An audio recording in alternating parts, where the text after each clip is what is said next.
About artificial intelligence from Jeffrey Hinton, the Nobel Prize-winning scientist whose pioneering research helped lay the groundwork for AI. That's why he's often called the godfather of AI.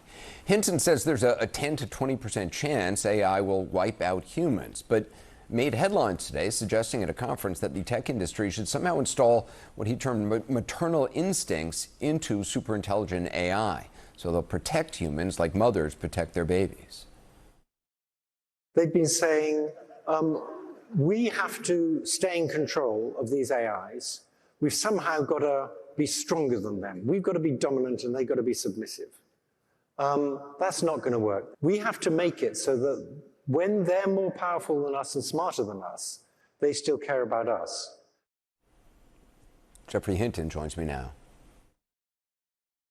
Professor Hinton, your remarks have obviously gotten a lot of attention. You talked about engineers building maternal instincts into AI models. What would be the purpose of that? What would that do? And is it even possible? Most of the AI experts believe that sometime in the next 5 to 20 years, we'll make AIs that are smarter than people. And they'll probably end up much smarter than people. And there's very few examples we know of smarter things being controlled by less smart things. In fact, pretty much the only example we know is a mother being controlled by her baby. To make that happen, evolution built maternal instincts into the mother. And if we don't do something like that with these alien beings that we're creating, we're going to be history.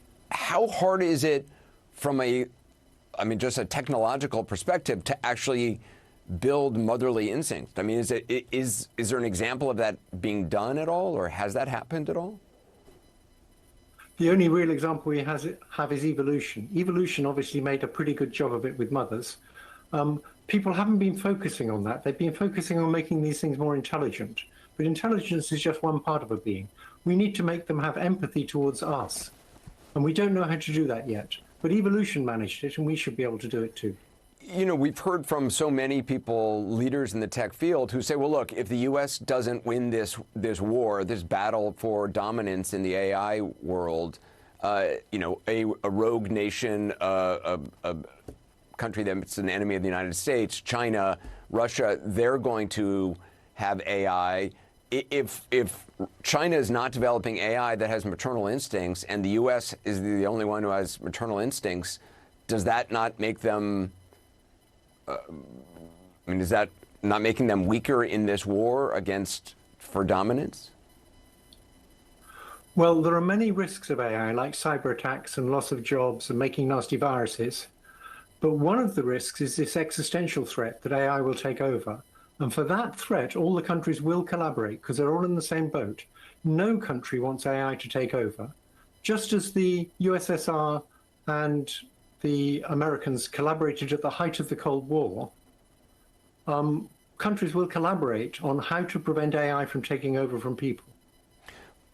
Do you believe human nature won't encourage some leader somewhere or some government somewhere to believe that they can control it, whether or not that's actually possible? Well, we have a nice example in the States of a government that's determined to control it. I don't think that's going to work. It may work against other countries, but when AI becomes smarter than people, that's just not going to work. This whole idea that people need to be dominant and the AI needs to be submissive, that's the kind of tech bro idea that I don't think will work when they're much smarter than us. Do you still believe that 10 to 20% chance of AIs wiping out humans is possible? Oh yes, if we can't figure out a solution to how we can still be around when they're much smarter than us and much more powerful than us, we'll be toast. What do you think? It's stunning to me that this technology, it's already changing things, but the tidal wave of change that we are going to be seeing shortly and are already seeing, that it's being run by people who are not elected. These are people, who are making billions of dollars doing this.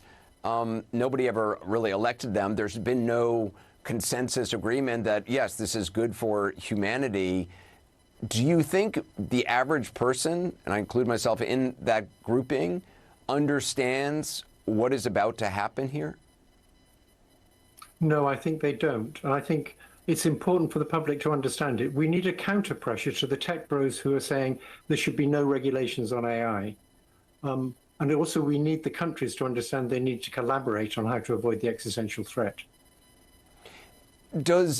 What do you think it does to initiative for, you know, I have a 3-year-old and a 5-year-old. I'm very worried about, you know, what world they're going to have in 10 years when, if there's machines that do everything better than humans do, what's the initiative for people to strive to become good at something? One thing we know about mothers is mothers genuinely care about their babies, and they do whatever they can to make life interesting for the babies and to make the babies grow and realize their full potential. So if we have super intelligent AI looking after us, we may be able to get the same thing. Jeffrey Hinton, it's a real pleasure to talk to you. Thank you. Thank you. Just before the break, I spoke with Jeffrey Hinton, the often called the godfather of AI, about his fears that technology could potentially wipe out humanity, and his suggestion that somehow installing maternal instincts in generative AI could be the solution. My next guest has spoken extensively about AI for a very long time, its impact, and how tech industry leaders are navigating it. Joining me now is CNN's contributor, Kara Swisher, who also is podcast host and author of Burn Book, A Tech Love Story. What do you think of this idea of maternal instincts? Okay, sure. Okay, because tech sure. people are really maternal. Yes, That's how I they think are. of Mark Zuckerberg and all the others. You know, it's an idea. Well, he did have a school, I just read. Let's not get into that right now. Okay. Let's not get into that. But no, I don't think. I think it's really hard to the idea of what is a maternal instinct, Right. by the way. Yeah, and how do you define instill it? that? Right, and why would people that are in a for-profit corporation even think that's important, which they don't. The problem is that our government's not involved in a way that is important. And before, government has been a check on corporate interests, whether it's the railroads or everything. It is amazing to me that this tsunami of change is breaking and coming and coming ashore. And I mean, I don't think we're not paying prepared? attention. Yeah. But China, that's their excuse. Right. The Yes. Xi or That me. is always the argument. Yeah, but look, China's breathing down our necks. I call it the Xi or me argument, and I wish I had another choice. That's all I have to say. I mean, we can try all we want, but it's in the hands of private corporations that want to make money. Most of it is, and the power is in those hands. I mean, they're not wrong about that argument of like if enemy nations or more aggressive nations or Sure, but then it should be in the public interest, and the public should have a say in it, and especially since the public paid for the internet that they make their billion-dollar fortunes on. And so the question is, who controls this? Who gets to decide? It's actually a global issue more than anything else. And many times, you can't just have it be the U.S. It has to be a global, just like nuclear issues are. Whether right, it's anything energy. that can destroy the planet. Correct, You would think. cloning, anything at all, CRISPR, all that stuff, genetic engineering, that's a global issue that we'll have to Is there any movement of? I mean, there is no movement No, toward that. none. It is an arms race. No, this is an unregulated industry completely. When Hinton says, 10 to 20% chance of humans being wiped out, do you? I don't think anybody knows. Where did he get that number? I don't know. I mean, I think it's called a non-zero chance. I mean, I think Sam Altman has said like a 2%. Yeah, it's a non-zero. That's their favorite thing, which is like, how about zero? Zero would be good. Any technology has risk to humanity, doesn't it? I mean, this seems. But this is a technology that could evolve itself. I mean, many years ago, Elon Musk was the first person really to talk about the dangers, to me at least. And he initially started off in that Terminator idea, the idea that the Terminator wants to kill us and put us all in prisons and use us as energy, or the Matrix idea. He then shifted to the idea that it treats us like a house cat, which I thought was kind of interesting, that it's, like you like your cat, you feed your cat. Oops. You forgot to feed your cat. One step toward a motherly instinct. That's right. That's a kind of a motherly instinct. And then the last one is that it's like it's building a highway, and we're ants on that highway. And so when we build a highway, do we think of the ant hills there? Well, it's also this is being built so that it's. I mean, I don't even know what the term agentic exactly means, but it's AI talking to AI. Yes, it's AI weapon systems fighting Agentic AI is one of the weapon words. systems. Right, exactly. That could be that. And then there could be drone warfare. They could launch drones. They could do whatever it wanted. And, even if watching, any of the movies, the sci-fi, you have all those scenarios where it sets it off itself because it's the logical thing to do. One of the people, not Jeff Hinton, said to me once, you said AI solved world starvation, what would it do?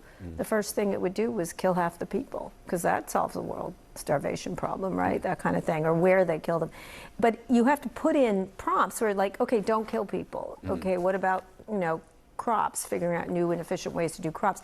And so it really matters the human element in everything. The humans have to guide it. As flawed as we are, we have our self-interest, and they don't have our self-interest. The Do you AI think does. it is moving as fast as, I mean, I've seen some articles recently, just in the last couple of days, you know, indicating. Is it going to? Are they in the dolphin state? Are they in the? You Yeah. know, have they moved from the bird to the dolphin state? That's what they do. I don't think they know. I think they're making it up as they go along. But where it is headed, just like any technology, is inevitable that it will evolve itself. And in this case, they actually don't know. They like pretend they do, but they're like.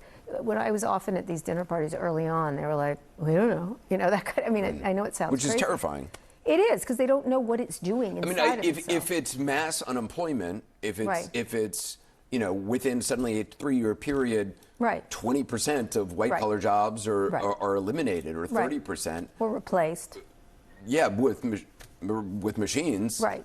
Well, it's not machines. It's that some of the things we do are easily replaceable. Just Right, the way yes. back in the day when we had farms. Right, but Farms. what are the new jobs being created? How That's do the you retrain all question. this? What are they? Maybe happens we to could that ask 30%? AI to figure that out, or maybe we say, okay, we want to figure out a way to do it and use, you know, the intelligence could be huge. It could solve cancer and all kinds of things, but it could also create a situation where they don't create solutions, they just create more problems. And certainly our legislators are not on board with any of this and are not being very aggressive. But you could say that about a plethora of issues with our legislators these days. They're held captive by corporations. Kara Swisher, thanks very much. Thank you. Appreciate it, as always.